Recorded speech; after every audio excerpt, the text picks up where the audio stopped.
সবকিছু কিন্তু ধরা ছোঁয়ার ভিতরে, কিন্তু প্রশাসনের কোনো ক্ষমতা দেখতে পাচ্ছি না। দেখেন, আমরা নির্বাচনের বিরোধিতা করছি না, প্রার্থী তো সবকিছু মিলিয়ে তো আমারও মনে হচ্ছে যে কাউকে না কাউকে হয়তো বা জিতিয়ে যাওয়ার অপচেষ্টা প্রশাসনেরও থাকতে পারে, সেটা আমারও মনে হচ্ছে। কারণ আমি তো প্রমাণ সহ আপনাকে বলছি, আর আপনাকে যে বলেছে তার তো মনে হয় প্রমাণ আপনাকে তারা দিতে পারেনি, কিন্তু আমি প্রমাণ সহ বলছি যে অনবরত মিস ইনফরমেশন ডিসইনফরমেশন হচ্ছে। একদিকে প্রশাসন তাদের সাথে এনে ডেকে কথা বলছে, আরেকদিকে প্রশাসন বিটিআরসিকে চিঠি দিচ্ছে, আবার যাদের সাথে কথা বলছে তারা গিয়ে নাম পরিবর্তন করে ফেলতেছে।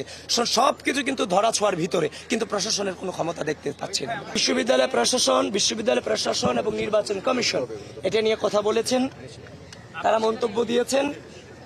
এটা এই ব্যাপারে যদি আর্মির করে কনসার্ন না থেকে থাকে, এটা তাদের সাথে কোশ্চেন করলে আপনি প্রপার অ্যান্সার পাবেন। এটা আমাকে জিজ্ঞাসা করে কোনো প্রপার অ্যান্সার পাবেন না। জি ভাই, আমি তো বারবার বলে আসছি, বারবার যে কনসার্নগুলো আছে এগুলো জানিয়ে যাচ্ছি যে 8টা বুথ, 8টা কেন্দ্র আছে। এখন 8টা কেন্দ্রে প্রায় 40,000 ভোটার কিভাবে ভোট দিবে এটা নিয়ে আমরাও যে চিন্তিত।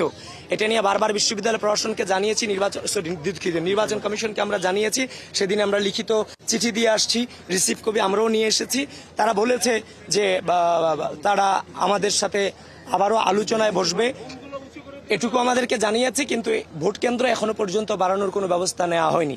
কিন্তু আপনাদের মধ্য দিয়ে আমি এটাও জানাতে চাচ্ছি, দেখেন, আমরা নির্বাচনের বিরোধিতা করছি না, আমরা নির্বাচনটাকে সুষ্ঠুভাবে আয়োজন করতে চাচ্ছি।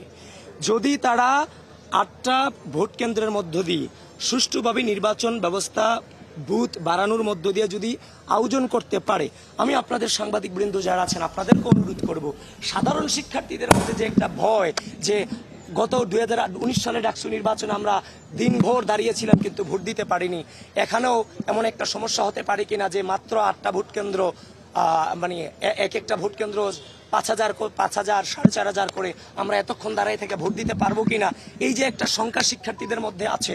আপনারা নির্বাচন কমিশনের সাথে কথা বলে আপনারা এগুলোকে অবজারভেশন করে যদি সম্ভব হয় আসলে নির্বাচন পরিচালনার এই যে একটা শঙ্কা আছে, ভয় আছে শিক্ষার্থীরা, এটা আপনারাও আপনাদের জায়গা থেকে প্রচারণ করেন, এটা আসলেই সম্ভব।